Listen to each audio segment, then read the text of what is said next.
Assalamualaikum warahmatullahi wabarakatuh. Bagaimana jika seluruh sopir angkot di Jawa Barat tiba-tiba diliburkan menjelang Lebaran? Sebuah kebijakan mengejutkan dari Kang Deddy Mulyadi membuat heboh seluruh kota. Para sopir angkot mendapat THR dan diwajibkan libur, tetapi justru menimbulkan gejolak besar. Warga kesulitan transportasi, sopir menghadapi dilema, dan di tengah kekacauan, muncul aksi perlawanan diam-diam. Ketika ketegangan memuncak, Kang Deddy akhirnya turun ke jalan, menghadapi amarah rakyatnya secara langsung. Akankah kebijakan ini menjadi bencana, atau justru awal perubahan besar? Jangan sampai terlewat, saksikan kisah dramatis ini sampai habis. Semoga kita semua selalu dalam lindungan Allah. Mari kita bersama-sama bersolawat, semoga berkah dan rahmat senantiasa menyertai kita semua. Allahumma sholli ala Sayyidina Muhammad wa ala ali Sayyidina Muhammad. Semoga kita semua mendapatkan syafaatnya di hari kiamat nanti, amin. Jangan lupa untuk mendukung channel ini dengan menekan tombol subscribe, like, dan share agar kami bisa terus menyajikan kisah-kisah inspiratif lainnya. Dukungan kalian sangat berarti bagi kami. Terima kasih dan selamat menyaksikan. Matahari belum sepenuhnya muncul ketika Kang Deddy Mulyadi berdiri di balkon rumah dinasnya, menatap jalanan kota Bandung yang mulai sibuk. Deretan angkot berwarna-warni berjejer di tepi jalan, menunggu penumpang pertama mereka. Dari kejauhan, Kang Deddy melihat seorang sopir tua yang tengah mengelap kaca angkotnya dengan wajah letih. Lelaki itu tampak lesu, seolah malamnya tak cukup untuk beristirahat. Pemandangan itu mengusik hatinya. Ia tahu, menjelang Lebaran seperti ini, para sopir angkot bekerja lebih keras dari biasanya. Ketika orang lain pulang ke kampung halaman, mereka justru harus tetap di jalan, mencari rezeki untuk keluarga mereka. Di dalam ruang rapat, suasana begitu tegang. Beberapa pejabat terlihat saling bertukar pandang setelah mendengar keputusan Kang Deddy. Saya ingin semua sopir angkot di Jawa Barat diliburkan 3 hari sebelum Lebaran, ujar Kang Deddy dengan suara mantap. Ruangan itu mendadak senyap. Kepala Dinas Perhubungan, Pak Rahmat, tampak gelisah. Tapi, Pak Gubernur, bagaimana dengan mobilitas warga? Bagaimana dengan pemilik angkot yang bergantung pada setoran harian? Tanyanya dengan hati-hati. Kang Deddy menarik napas dalam. Ia tahu, keputusannya bukanlah hal sepele. Tapi kali ini, ia tak ingin melihat para sopir angkot terus mengorbankan kebahagiaan demi mencari nafkah. Di sudut kota, seorang sopir bernama Pak Jajang duduk di bangku belakang angkotnya, melamun. Tubuhnya masih lelah setelah bekerja semalaman. Ia ingin sekali libur, ingin menikmati waktu bersama keluarganya, tapi ia tak punya pilihan. Anak-anaknya sudah berulang kali bertanya, "Ayah kapan libur? Ayah kapan beli baju baru buat kami?" Ia hanya bisa tersenyum, menyembunyikan kesedihan yang menggerogoti hatinya. Bagi sopir angkot seperti dirinya, waktu adalah uang, dan libur berarti kehilangan pemasukan. Ketika berita keputusan Kang Deddy tersebar, gemparlah seluruh kota. Para sopir angkot berkumpul di terminal, membahas kebijakan yang belum pernah terjadi sebelumnya. Sebagian bersorak gembira, tak percaya bahwa mereka akhirnya bisa merasakan libur tanpa harus cemas soal uang makan. Tapi sebagian lagi merasa ragu.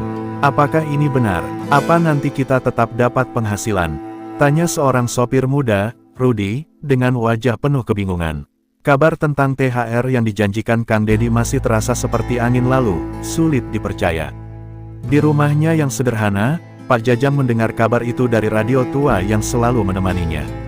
Tangannya gemetar saat mendengar pengumuman resmi dari pemerintah provinsi. Para sopir angkot akan mendapat THR sebesar 1 kali pendapatan rata-rata bulanan mereka. Suara penyiar bergema di ruang kecil itu. Istrinya yang sedang menyiapkan makanan langsung menoleh dengan mata membesar. "Kang, ini benar, kita bisa beli baju lebaran untuk anak-anak?" Tanyanya penuh harap. Pak Jajang menelan ludah. Matanya mulai basah. Setelah bertahun-tahun mengemudi tanpa pernah benar-benar merasakan suasana lebaran, apakah ini benar-benar akan terjadi? Di media sosial, keputusan Kang Deddy menjadi topik utama. Sebagian besar netizen memuji keberaniannya, menyebutnya sebagai pemimpin berhati rakyat. Namun, tak sedikit pula yang skeptis. Beberapa pengusaha angkot mulai berkomentar, menuding kebijakan ini akan merugikan mereka. "Kalau sopir libur, siapa yang bayar setoran ke kami?" Cuit salah satu pemilik armada angkot. Tekanan pun mulai meningkat, tapi Kang Deddy tetap pada pendiriannya. Malam itu, Kang Dedi duduk sendiri di ruang kerjanya, membaca tumpukan laporan tentang dampak keputusannya. Ia sadar, kebijakan ini bukan tanpa risiko. Tapi saat mengingat wajah letih para sopir angkot yang ia lihat tadi pagi, ia semakin yakin bahwa ini adalah keputusan yang benar. Lebaran adalah tentang kebahagiaan, dan kali ini, kebahagiaan itu harus untuk semua, gumamnya pelan. Di luar, suara klakson angkot masih terdengar, seakan menjadi nyanyian terakhir sebelum mereka beristirahat dari hiruk-pikuk jalanan. Keesokan paginya, terminal-terminal di berbagai kota di Jawa Barat penuh dengan perbincangan hangat. Para sopir angkot berkumpul dalam lingkaran-lingkaran kecil, membahas keputusan Kang Dedi dengan nada bercampur aduk antara gembira dan ragu. Beberapa dari mereka tampak tersenyum lebar, seakan beban yang selama ini menekan pundak mereka tiba-tiba terangkat. Akhirnya kita bisa merasakan lebaran seperti orang lain, seru seorang sopir parubaya dengan mata berbinar. Namun, di sudut lain, ada pula yang duduk dengan wajah muram, menatap lantai terminal dengan dahi berkerut. Tapi kalau kita libur, uang dari mana? Bagaimana kalau ini hanya janji kosong? Tanya Rudi, sopir muda yang baru beberapa tahun mengemudi. Pak Jajang masih termenung di bangku kayu terminal. Tangannya meremas botol air mineral yang sudah kosong, pikirannya kacau. Ia ingin percaya bahwa ini adalah berkah, tetapi hidup telah mengajarkannya untuk tidak mudah berharap. Seumur hidup, baru kali ini ada pejabat yang mikirin kita segitunya. Tapi, bisa nggak ya, ini benar-benar kejadian. Gumamnya lirih. Seorang temannya, Pak Hasan, menepuk bahunya. Sudahlah, Kang, kalau rezeki, pasti ada jalannya. Mungkin ini saatnya kita dikasih kesempatan buat istirahat, ucapnya menenangkan. Tapi di balik kata-kata itu, ia pun tak bisa menyembunyikan kegelisahannya sendiri. Di sisi lain, para pengusaha angkot mulai geram.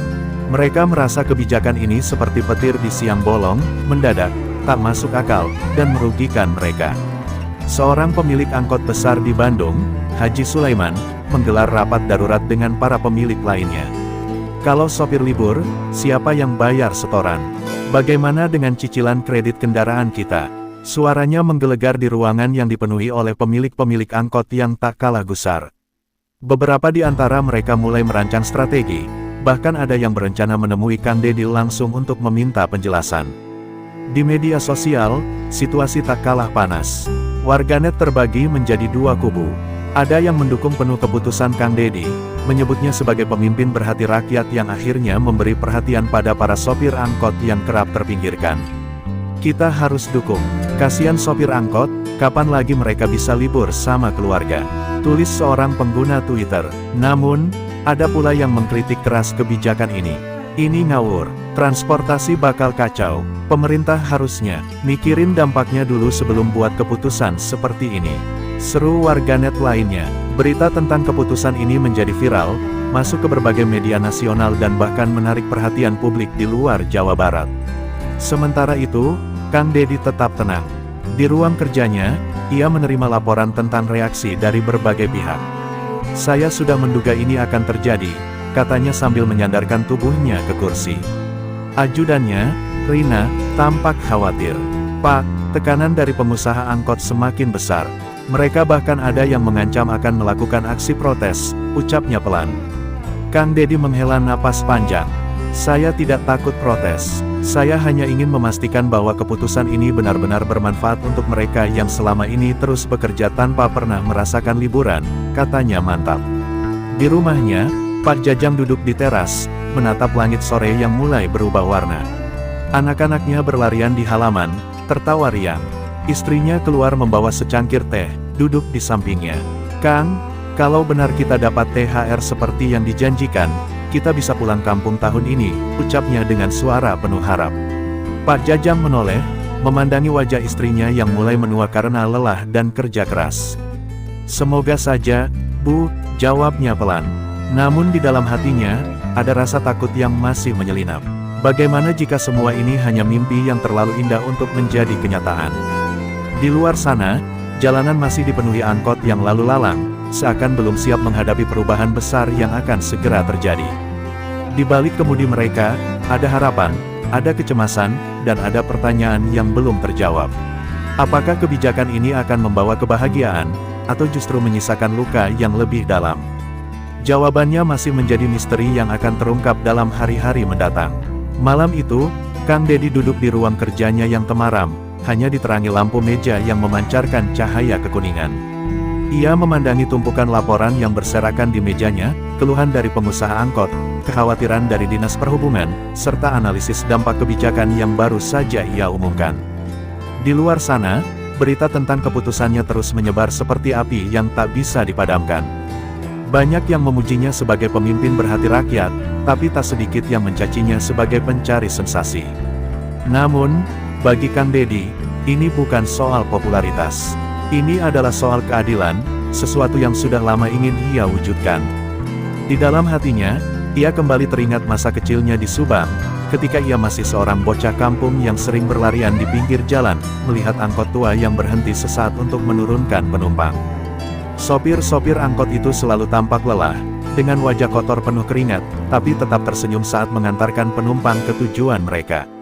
Ada satu sosok yang masih membekas di ingatannya, Mang Karim, seorang sopir angkot yang sering memberinya tumpangan gratis saat ia pulang sekolah. Mang Karim selalu berkata, "Jangan lupa jadi orang baik, Dek. Hidup itu berat, tapi kalau kita bisa bikin orang lain bahagia, itu lebih dari cukup." Namun, bertahun-tahun kemudian, saat Kang Dedi sudah menjadi pejabat, ia mendengar kabar bahwa Mang Karim meninggal dunia di dalam angkotnya sendiri, kelelahan setelah bekerja tanpa henti. Ingatan itu menyesakkan dadanya. Betapa banyak Mang Karim lain di luar sana, para sopir angkot yang tak punya pilihan selain terus bekerja, bahkan di saat orang lain merayakan hari raya. Mereka adalah orang-orang yang sering terlupakan, dianggap hanya sebagai bagian dari lalu lintas, bukan manusia dengan keluarga yang menunggu di rumah. Kang Dedi mengepalkan tangannya, ia tak ingin melihat ada lagi Mang Karim yang harus kehilangan hidupnya karena kelelahan mencari nafkah. Kebijakan ini bukan hanya soal meliburkan para sopir angkot, ini adalah tentang memberikan mereka kesempatan untuk merasakan kebahagiaan yang sama seperti orang lain. Namun, ia juga sadar bahwa keputusan ini membawa risiko besar. Jika tidak dijalankan dengan baik, bisa saja kota-kota di Jawa Barat lumpuh tanpa angkot, dan itu akan semakin memperkuat argumen para pengkritiknya. Ia harus menemukan solusi. Pikirannya berputar cepat. Bagaimana jika pemerintah menyediakan bus gratis sebagai alternatif transportasi sementara? Bagaimana jika mereka menggandeng ojek online untuk membantu mobilitas masyarakat? Ia segera memanggil para stafnya untuk membahas kemungkinan itu. Malam itu, mereka begadang di ruang rapat, menyusun strategi agar kebijakan ini bisa berjalan tanpa menciptakan kekacauan. Di sudut lain kota, Pak Jajang masih belum bisa tidur. Ia duduk di ruang tamu kecilnya, menatap amplop kosong di atas meja. Amplop itu biasanya ia isi dengan uang setoran, yang kemudian ia serahkan ke pemilik angkot setiap malam. Tapi jika benar ia akan libur, bagaimana dengan setoran itu? Bagaimana jika pemilik angkot marah dan tak mengizinkannya bekerja lagi setelah Lebaran? Ia menggigit bibirnya, bimbang antara rasa syukur dan ketakutan. Anak-anaknya tidur pulas di kamar, tak menyadari betapa ayah mereka sedang dihantui kecemasan yang begitu besar. Di media, situasi semakin memanas. Seorang pengamat transportasi mengungkapkan bahwa kebijakan ini bisa berujung pada kelumpuhan ekonomi di beberapa daerah. Angkot adalah tulang punggung transportasi di Jawa Barat. Jika mereka berhenti beroperasi, dampaknya bisa sangat besar, katanya dalam sebuah wawancara di televisi. Namun, di sisi lain, muncul juga gelombang dukungan yang lebih besar. Video-video sopir angkot yang terharu mendengar keputusan Kang Dedi mulai viral di media sosial. Salah satu video memperlihatkan seorang sopir menangis sambil berkata, "Seumur hidup saya kerja di jalan, baru kali ini saya merasa dihargai." Di dalam kantor gubernur, Kang Dedi tersenyum tipis melihat video itu. Ia tahu jalan ini tidak akan mudah, tapi ia tak akan mundur. Besok pagi, ia akan berdiri di hadapan masyarakat, menjelaskan keputusannya dengan kepala tegak. Ia siap menghadapi semua kritik dan tekanan, karena di dalam hatinya, ia yakin satu hal, tidak ada kebijakan yang benar-benar adil, tapi setidaknya, ia telah mencoba untuk berpihak kepada mereka yang selama ini terpinggirkan. Pagi itu, suasana di kantor Gubernur Jawa Barat begitu tegang. Rapat darurat digelar, dihadiri oleh pejabat Dinas Perhubungan, perwakilan sopir angkot, dan tim khusus yang ditunjuk Kang Dedi. Mereka semua menatap gubernur dengan ekspresi penuh harap dan cemas. Kita harus memastikan masyarakat tetap bisa beraktivitas meski angkot libur. Saya tidak ingin ada kekacauan, ujar Kang Deddy tegas. Ia tahu, jika solusi tak segera ditemukan, kebijakan yang diniatkannya untuk kebaikan bisa berubah menjadi bumerang. Kang Deddy mengambil nafas dalam dan mulai menjabarkan rencana daruratnya. Pemerintah akan menyediakan bus gratis di jalur-jalur utama untuk menggantikan angkot selama 3 hari libur. Selain itu, ia telah berbicara dengan perusahaan ojek online, yang setuju memberikan diskon besar bagi pengguna selama periode itu. Kita juga akan mendorong angkutan desa untuk beroperasi lebih maksimal, lanjutnya. Namun, tak semua orang di ruangan itu tampak yakin. Pak, apakah ini cukup? Angkot adalah nadi transportasi rakyat kecil. Bagaimana kalau ini tidak berjalan sesuai rencana? Tanya Pak Rahmat dari Dinas Perhubungan.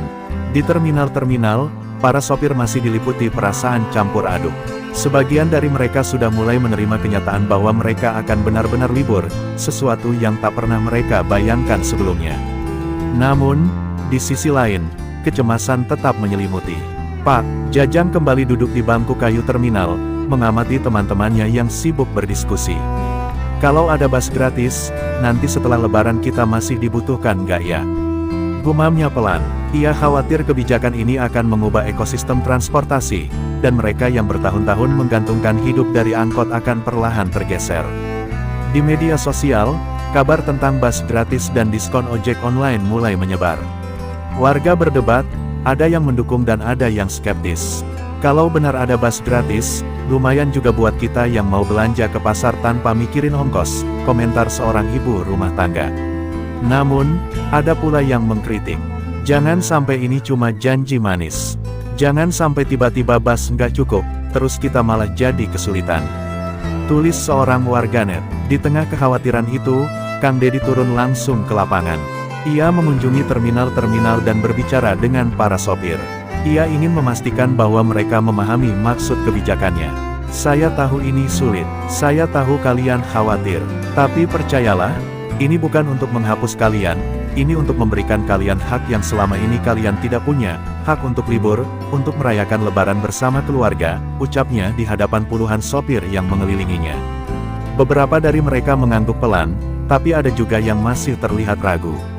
Sore itu, armada bus gratis mulai dipersiapkan di berbagai titik kota. Pengumuman resmi dikeluarkan, lengkap dengan jadwal dan rute alternatif. Perusahaan ojek online juga mulai mengiklankan diskon mereka. Kang Deddy berharap ini cukup untuk menenangkan publik, setidaknya sampai hari pertama kebijakan ini benar-benar berjalan. Namun, di lubuk hatinya, ia tahu masih ada risiko besar. Ia tak bisa memprediksi bagaimana reaksi warga di hari pertama tanpa angkot. Di rumahnya, Pak Jajang memandangi anak-anaknya yang sedang bermain di halaman. Ia ingin percaya bahwa semuanya akan baik-baik saja. Bahwa untuk pertama kalinya dalam hidupnya, ia bisa menikmati lebaran tanpa harus memikirkan setoran, tanpa harus terjebak di kemacetan, tanpa harus menatap arloji setiap saat. Namun, benarkah semua ini akan berjalan mulus? Atau justru sebaliknya, kebijakan ini akan menjadi awal dari sesuatu yang lebih besar dan lebih menakutkan bagi para sopir angkot? Jawabannya akan segera datang, seiring waktu yang terus berjalan menuju hari pertama libur besar ini. Pagi itu, kota Bandung terasa berbeda. Jalanan yang biasanya ramai dengan deretan angkot yang saling berebut penumpang kini tampak lebih lengang. Terminal-terminal yang biasanya penuh suara klakson dan teriakan kernet kini sunyi, hanya menyisakan beberapa sopir yang masih berkumpul dengan perasaan canggung. Pak Jajang duduk di warung kopi dekat terminal, mengaduk teh hangatnya dengan pelan. Aneh ya, Kang, biasanya jam segini kita udah muter nyari penumpang, ujar Rudi, sopir muda yang duduk di sebelahnya. Pak Jajang mengangguk pelan, matanya menerawang ke jalanan. Iya, rasanya kayak mimpi, tapi mimpi yang masih bikin was-was. Di sudut lain kota, warga mulai merasakan dampak dari kebijakan ini. Beberapa dari mereka tampak kebingungan di halte, menunggu bus gratis yang dijanjikan pemerintah. Ada yang bersyukur karena akhirnya bisa naik kendaraan tanpa harus membayar, tapi ada juga yang mulai mengeluh karena bus yang datang terlalu penuh. Biasanya tinggal naik angkot, sekarang harus rebutan tempat duduk, protes seorang ibu yang hendak pergi ke pasar. Sementara itu, ojek online mulai kebanjiran pesanan, menyebabkan tarif naik meskipun diskon sudah diberikan. Kalau begini terus, kita malah keluar ongkos lebih banyak, kata seorang mahasiswa yang terburu-buru ke kampus. Di kantor gubernur, laporan mulai berdatangan. Sejumlah titik mengalami lonjakan penumpang yang belum sepenuhnya tertampung oleh bus gratis. Keluhan dari warga terus mengalir, meskipun sebagian besar tetap mendukung kebijakan ini. Pak, beberapa warga kesulitan berpindah dari satu tempat ke tempat lain. Ada juga keluhan soal bus yang belum cukup banyak, lapor Rina dengan nada cemas. Kang Dedi mendengarkan dengan wajah serius. Kita butuh lebih banyak armada. Segera koordinasikan dengan perusahaan bus untuk menambah unit sementara, ujarnya tegas. Ia tahu kebijakan ini tidak akan sempurna sejak awal, tapi ia juga tidak akan mundur begitu saja. Sementara itu, di sebuah posko kecil yang didirikan oleh para pemilik angkot, suasana mulai memanas. Haji Sulaiman, salah satu pemilik armada terbesar di Bandung, berdiri di tengah-tengah para pengusaha angkot lainnya. Kita nggak bisa diam saja. Ini kebijakan merugikan kita semua. Hari ini angkot libur, besok bisa saja mereka hapus angkot selamanya. Serunya, para pemilik angkot mulai berbisik, sebagian tampak marah, sebagian lagi ragu. Tapi, kalau kita protes, kita dianggap melawan pemerintah, kata seorang pengusaha lain. Haji Sulaiman menggeleng, kita nggak perlu protes keras. Tapi kita harus pastikan pemerintah tahu bahwa kita tidak bisa dikesampingkan begitu saja. Di rumahnya, Pak Jajang duduk termenung. Anak-anaknya riang bermain di halaman, istrinya sibuk memasak di dapur, suasana rumah begitu hangat. Seharusnya ia bisa menikmati momen ini, tapi pikirannya masih berkecamuk. Apa setelah Lebaran semuanya akan kembali normal? Apa kita masih punya tempat di jalan? Tanyanya dalam hati. Ia mencoba mengusir pikiran itu, mencoba meyakinkan dirinya bahwa ini adalah berkah, bukan ancaman. Namun, jauh di lubuk hatinya, ia masih merasa ada sesuatu yang belum tuntas. Menjelang sore, Kang Dedi turun ke lapangan, mengunjungi halte dan terminal untuk melihat langsung situasi di lapangan. Ia berbicara dengan warga, mendengarkan keluhan mereka satu persatu. Saya paham ini tidak mudah. Tapi saya ingin kita semua merasakan bahwa setiap orang berhak untuk merayakan Lebaran dengan tenang, termasuk para sopir angkot, katanya kepada seorang ibu yang mengeluhkan kurangnya bus. Di balik kerumunan, seorang pria tua berdiri diam, memperhatikan dari kejauhan. Pak Jajang melihat sosok itu dengan tatapan penuh pertanyaan, sebuah perasaan campur aduk yang masih belum bisa ia pahami sepenuhnya. Malam itu, media sosial kembali dipenuhi diskusi panas. Ada yang memuji keberanian Kang Dedi, ada yang tetap mengkritik. Namun, satu hal yang pasti, kebijakan ini telah mengguncang banyak pihak, dan esok hari, tantangan yang lebih besar mungkin akan datang. Apakah ini benar-benar langkah menuju perubahan yang lebih baik? Atau justru awal dari konflik yang lebih besar? Jawabannya masih harus ditunggu. Pagi itu, suasana kota semakin kacau. Bus-bus gratis yang disediakan pemerintah mulai kehabisan daya tampung, membuat antrean di halte semakin panjang. Beberapa warga mulai kehilangan kesabaran. Ini nggak bisa dibiarkan, harusnya tetap ada angkot yang beroperasi, protes seorang bapak yang sudah menunggu lebih dari 1 jam. Keluhan-keluhan ini mulai memenuhi media sosial dan berita televisi, memperlihatkan betapa kebijakan ini, meskipun diniatkan untuk kebaikan, mulai menciptakan masalah baru. Di terminal, para sopir angkot yang seharusnya libur berkumpul dalam suasana tegang. Mereka mendengar keluhan warga dan mulai merasa dilema. Kita bisa saja turun ke jalan lagi, tapi kalau kita melawan kebijakan ini, kita malah dianggap pembangkang, kata Rudi dengan nada frustrasi. Pak Jajang yang duduk di sudut hanya diam. Ia tahu betul bahwa situasi ini bisa meledak kapan saja. Keputusan yang dibuat Kang Dedi ternyata memiliki dampak lebih besar daripada yang mereka bayangkan. Di rumahnya, Kang Dedi menerima laporan terbaru dari ajudannya. Pak, ada gelombang protes dari warga. Mereka merasa kesulitan tanpa angkot, kata Rina dengan wajah tegang. Kang Dedi mengangguk pelan, mencoba menahan kegelisahannya. Ia telah memperkirakan hal ini, tapi tidak menyangka akan terjadi secepat ini. Saya akan turun ke lapangan lagi. Saya ingin mendengar langsung dari mereka, ucapnya mantap. Rina tampak ragu. Tapi Pak, ini berisiko. Warga mulai emosi, dan para pengusaha angkot juga semakin vokal menentang kebijakan ini. Namun, Kang Dedi tetap bersikeras. Ia tak ingin bersembunyi di balik meja saat rakyatnya kebingungan. Sementara itu, di posko para pemilik angkot, ketegangan semakin memuncak. Haji Sulaiman berdiri dengan wajah merah padam. Ini saatnya kita bertindak. Kalau kita diam saja, besok-besok kita bisa kehilangan mata pencaharian selamanya. Serunya di hadapan puluhan pemilik armada. Beberapa dari mereka mulai terprovokasi. Kalau begitu, kita buat pergerakan. Kita turunkan angkot kita lagi ke jalan.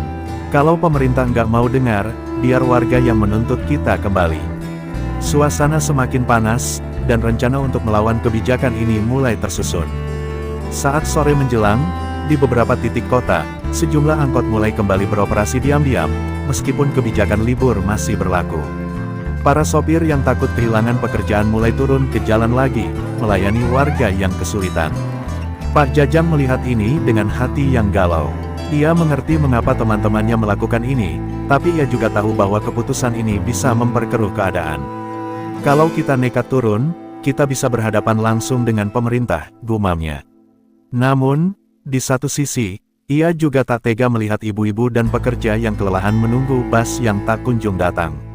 Malamnya, berita tentang angkot-angkot yang kembali beroperasi tanpa izin mulai menyebar. Beberapa pihak mulai menyebut ini sebagai perlawanan diam-diam dari para sopir dan pemilik angkot yang merasa tersisihkan. Kang Dedi menerima laporan ini dengan wajah serius. Saya tidak akan marah. Ini bukan soal siapa melawan siapa. Ini soal menemukan keseimbangan, katanya kepada timnya.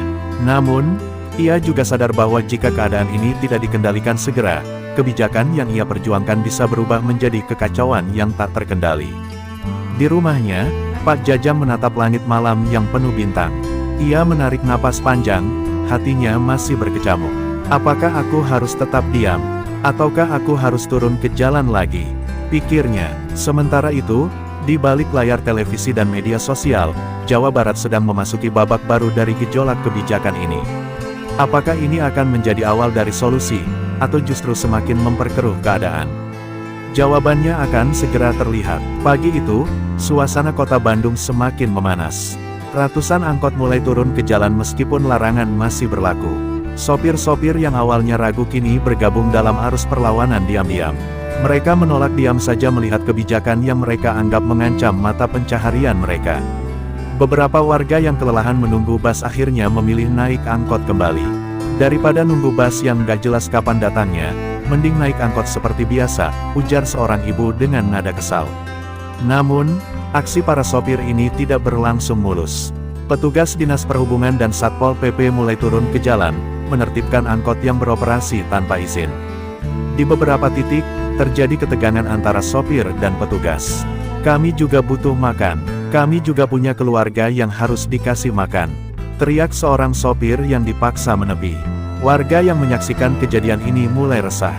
Mereka terpecah antara mendukung kebijakan Kang Dedi atau membela para sopir yang selama ini setia melayani mereka.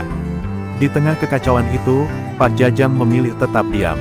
Di rumah, ia mendengar kabar bahwa beberapa temannya sudah terlibat bentrok dengan petugas.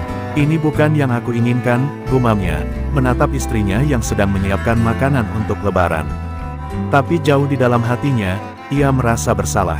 Ia merasa seperti pengkhianat, membiarkan teman-temannya berjuang sementara ia hanya diam di rumah. Jajang, kamu gak usah ikut-ikutan. Lebih baik kita nikmati saja libur ini, ucap istrinya dengan lembut. Tapi kata-kata itu justru semakin menghantam batinnya. Di kantor gubernur, suasana rapat semakin panas. Pak, ini sudah di luar kendali. Angkot-angkot kembali beroperasi, warga mulai kehilangan kesabaran, dan beberapa titik sudah terjadi bentrokan. Lapor salah satu staf dengan nada panik. Kang Dedi menarik napas panjang. Ia sudah memperkirakan ini, tapi tidak menyangka eskalasinya secepat ini. Saya akan turun ke lapangan, katanya tiba-tiba. Semua orang di ruangan terkejut. Pak, itu terlalu berisiko. Sopir-sopir dan warga sudah mulai emosional, kata Rina, asistennya. Tapi Kang Dedi hanya tersenyum tipis. Justru karena mereka marah, saya harus ada di sana. Saya tidak ingin bersembunyi di balik kebijakan ini. Sore itu, Kang Dedi benar-benar turun ke jalan, tanpa pengawalan berlebihan. Ia menghampiri salah satu titik bentrokan, di mana beberapa sopir angkot masih berdebat dengan petugas. Berhenti, seru Kang Dedi lantang. Semua mata langsung tertuju padanya. Para sopir yang tadinya berteriak tiba-tiba terdiam. Pak Jajang, yang akhirnya memutuskan untuk datang ke lokasi, terperangah melihat gubernurnya berdiri di tengah-tengah mereka. Saya di sini untuk mendengarkan. Saya tidak ingin ini berubah menjadi kekerasan. Jadi, bicaralah. Apa yang kalian rasakan? Tanya Kang Dedi dengan suara tenang. Keheningan menyelimuti suasana. Lalu, seorang sopir tiba-tiba berseru, "Pak, kami bukan menolak libur. Tapi kalau begini terus, apa jaminan setelah lebaran kami masih bisa kerja?" Suara-suara lain mulai menyusul, menyampaikan kekhawatiran mereka tentang masa depan. Kang Dedi mendengarkan tanpa menyela. Setelah mereka selesai berbicara, ia mengambil mikrofon dari ajudannya. "Saya tidak akan membiarkan kalian kehilangan pekerjaan. Ini bukan akhir bagi angkot. Tapi kita harus menemukan jalan tengah. Besok, kita duduk bersama, mencari solusi. Saya janji, tak ada yang akan dirugikan," ucapnya. Pak Jajang menatap Kang Dedi dengan mata berkaca-kaca. Ia melihat sesuatu yang belum pernah ia lihat dari seorang pemimpin, kesungguhan untuk mendengar. Para sopir yang tadinya penuh emosi mulai mereda.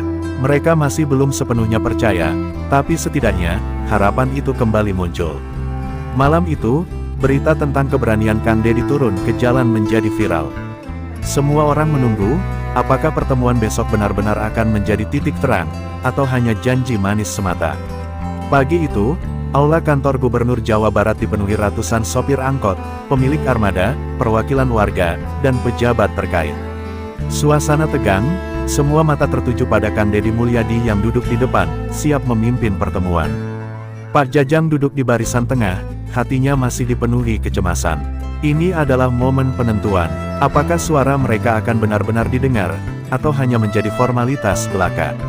"Saya tidak datang ke sini untuk memberi pidato panjang. Saya datang untuk mendengarkan," ujar Kang Dedi membuka pembicaraan. Ia mempersilakan para sopir untuk menyampaikan unek-unek mereka.